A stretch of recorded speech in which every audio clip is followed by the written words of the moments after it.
For everybody listening to this call, I'm Jordan Saunders, and I'm here with Tevin Anderson. He has expertise in both consulting and SEO, and he's currently the in-house SEO for Expedia.com and Expedia.ca. And I thought it would be interesting to talk to somebody in the industry to give other people a perspective on what's going on in SEO and marketing today. And so the first thing I want to cover with you, Tevin, is what is the SEO and marketing landscape like right now? Sure. Well, first of all, I'd like to thank you for having me. This is cool, man. I like to share what I have to say, and hopefully somebody will want to listen. So, just a little background on me. First of all, is that I've been doing SEO for about 6 years now. Started off doing some PPC and some small family business stuff, actually, and 6 years later, I'm managing one of the largest SEO campaigns in the world for one of the Fortune 1000 companies. So, come a long ways, and SEO's come a long ways while I've done it.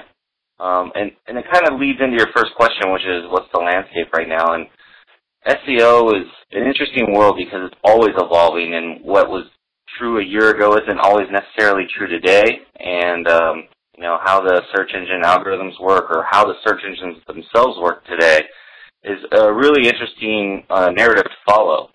For instance, Google now launching Search Plus Your World very recently, where they're embedding their own social network elements into the search engines. And then the question of, you know, Facebook IPOing recently, and what that means with the Bing-Facebook relationship and how that's going to affect search. So the SEO landscape is really an interesting one right now, and one I think that we're going to see some significant change in the next 2 to 3 years. But at the same time, the fundamentals of what SEO are haven't changed at all. So I think we can get into that a little bit more in the call, but I think primarily it's important to remember that while SEO itself can evolve over time, the roots and the fundamentals of what we do every single day to bring in more traffic naturally and for free haven't really changed all that much.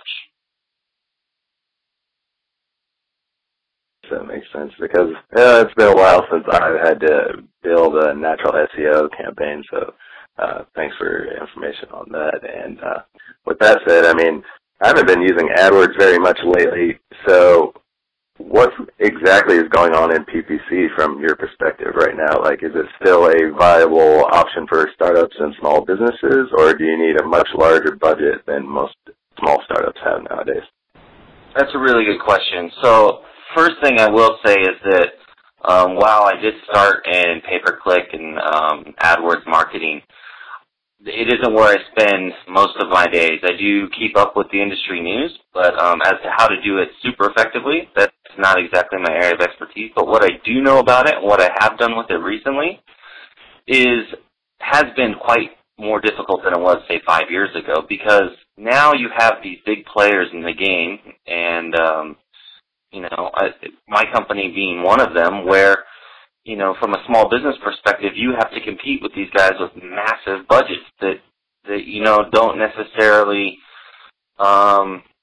you know, have the most optimized campaigns and can afford to bid on super generic terms that cross an entire vertical.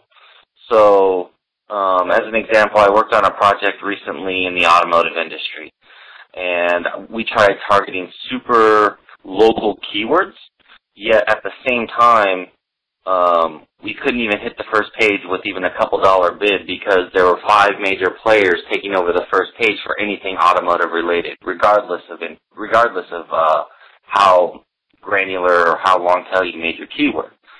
So it does make it difficult. I think it's still viable in some ways, and I think that some niches can, you know, make it work. But I think the testing and tracking that takes put into PPC, if you put the same amount of effort into an SEO campaign, I think that you're going to see much larger return on investment.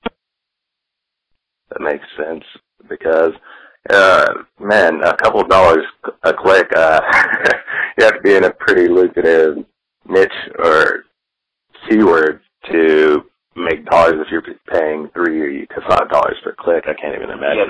Yeah, there's no question. You're not gonna you're not going to be able to make that work in an affiliate commission campaign or anything. You're going to need a long lifetime value of a customer to make that work. So I think that that's also when it comes to plays. If you can acquire a customer for $10 or $15 and that customer is going to be worth several hundred over the course of the lifetime they are your customer, then it may be worth it. But in the long haul, for most campaigns, it is cost ineffective compared to some of the other online marketing channels. Okay.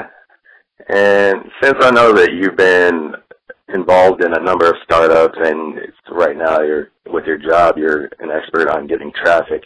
If you were to start a website today and you had to get up to 10,000 uniques per month, that's just an arbitrary number just for the sake of discussion, within 6 months, so you had to get 10K uniques per month within 6 months, what would your strategy be to get this done? Sure. Well, first of all, that's a really loaded question because I think with 10,000 uniques per month, and I know it's an arbitrary number, but it's a problem I think a lot of webmasters or business owners can get caught up in is how many hits can I get? How many hits can I get? But that shouldn't always be your question. I think a lot of the times is how do I get the qualified visitors that are looking for my product or service to my website? And I think that if you can focus on that, then you will even if you don't hit necessarily a huge number, each visitor that you have come hit your site is worth money to you, then that's the way to win the game.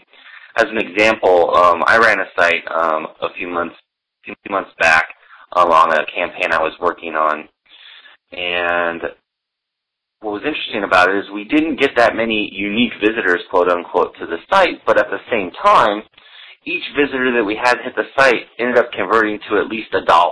So we were making over $1 per person that visited our site. We didn't need 10,000 uniques to make money on that site. So that's just an example of, not necessarily the number of visitors, because you can get a stumble upon, or you can get, a Reddit to, hit your server, and all of a sudden you have 10,000 uniques, but you've made no more money. So from my perspective, it's not always about the total number, it's about how qualified that number is. But to answer the second part of the question is, what would be my strategy to get these visitors to my site? And that's a really good one. And I like to make SEO simple. So I broke SEO down into what I call the 5 SEO pillars. And you need 5 different pillars to make SEO successful. If you can knock all 5 of these out, then you're going to be successful with your SEO campaign. And those 5 pillars are, and I'll break each one of these down individually in just a moment, but the 5 are crawlability, content, cross-linking, external links, and reporting. So if you can nail all 5 of these things down, then you're going to have a successful SEO campaign. So let me break them down real quickly into what these 5 pillars actually mean. First, you have crawlability. All that means is that the search engines have to be able to find your site. So can they find your URLs? Can they, are your links hidden in JavaScript, or is your site in an iframe? These are some things I've seen webmasters do that are bad for your site because the search engine bots need to hit each URL individually. If they can't do that, then you're not going to be able to get traffic to that page.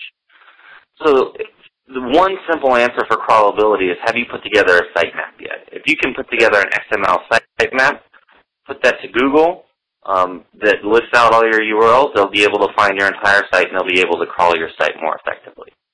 Another area of crawlability would be utilizing webmaster tools effectively and making sure that your 404s and your 301s and all that are taken care of. And that just basically means to make sure that you don't have a bunch of dead links out there on the internet and a bunch of dead pages on the internet that are the bots are finding, and they'll take you out of the search engine for that. So crawlability is important. The next one, which a lot of people think is the most important, but I actually weight it number 2 or 3 on the list of 5, is content.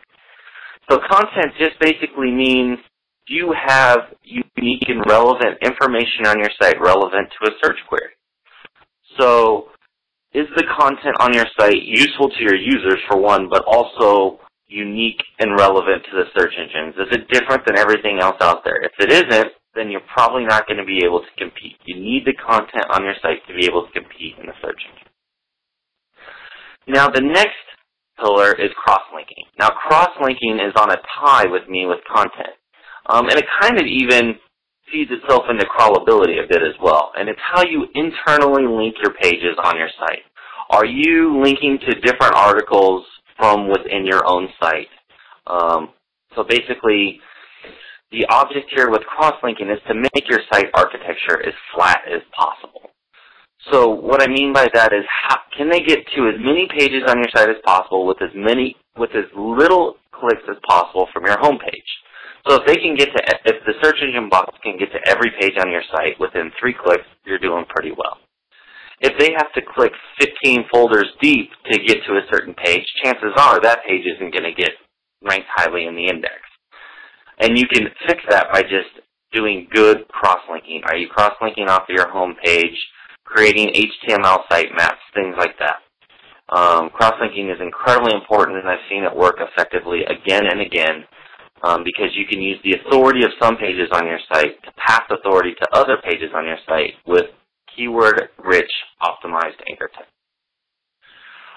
Which leads us into external links. External links is who is linking to your site on the internet outside of your own domain.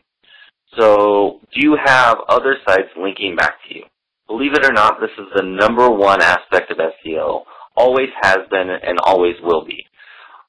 If you don't have people linking back to you, then your SEO campaign is probably going to fail. There are a number of ways to get external links. Number of free ways, number of paid ways. Some are black hat, some are white hat. And it depends on the risk you want to take for your site. Most people want to take the white hat level of risk for an external link campaign, and there's plenty of ways to do that. A couple examples would be something like guest blogging, where you might write an article and submit it to a blogger that will post it on their site in exchange for a link back to you. Another example of a white hat link building campaign may be social bookmarking, where you can, stumble your site on StumbleUpon or write an article about it on Reddit, and those articles will link back to you. You can also do article distribution, where you write an article relevant to your niche, and then you have that article link back to you, and you put it through an article syndication service. Those are a number of white hat ways to build external links that link back to you. And it is one of the most important and oftentimes overlooked elements of an SEO campaign. A lot of people think that if they got the content right, if they got their keywords on their pages, then they're going to start ranking well. And that's just not the case, because every site wants to do that. Every site has those words on their page. You need to stand above the rest with external links pointing back to your site. Now, finally, the fifth layer of the fifth pillar of the 5 pillars of SEO is reporting. So you need to be able to know exactly what's going on your site. So have you built out the necessary reports, maybe through Google Analytics? How many people are reaching your site? How long are they on their site? Are they interacting with you? Do you know your numbers of the site? So you got to be able, if you can do all of this, but if you don't know how it's working, if you haven't built out the right reports, then it's not going to work. So if I were to shorten this up, if I were to start a site and try to get to 10,000 unique visitors in 6 months, I would make sure I create a site that's crawlable. I would make sure to have unique content on the site based on the keywords that I've researched. I'd make sure those keywords have the right volume of searches of people per month to capture that 10,000 a month. I would make sure that my site is well cross-linked, that I link to every other page on my site through links throughout my site. Finally, I would build links to my site externally through outreach and article syndication. And finally, I would read my reports to see how I'm doing. So that's how I would get there. Right on, right on. And so to sum it up, you're essentially saying, instead of focusing on quantity, we want to focus on quality, and then we also need to use the applicable webmaster tools to get those things done, such as building a sitemap and making sure that we're search engine friendly.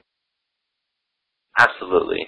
And a little more, you mentioned quality versus quantity. That's a big battle in the SEO world. And I don't think that that's a question that necessarily has a right answer right now. Again, it depends on the level and depth that you want your site to be. Some sites play in the here and now, so they want to know what works today and over the next 6 months. while other sites want to build a lifelong sustainable site.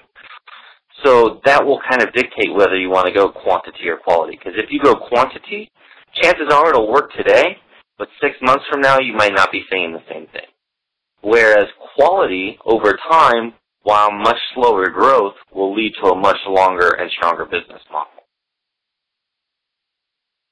All right. Well, that's all I had for you, Tevin. I wanted to thank you for your time and a lot of knowledge on us here.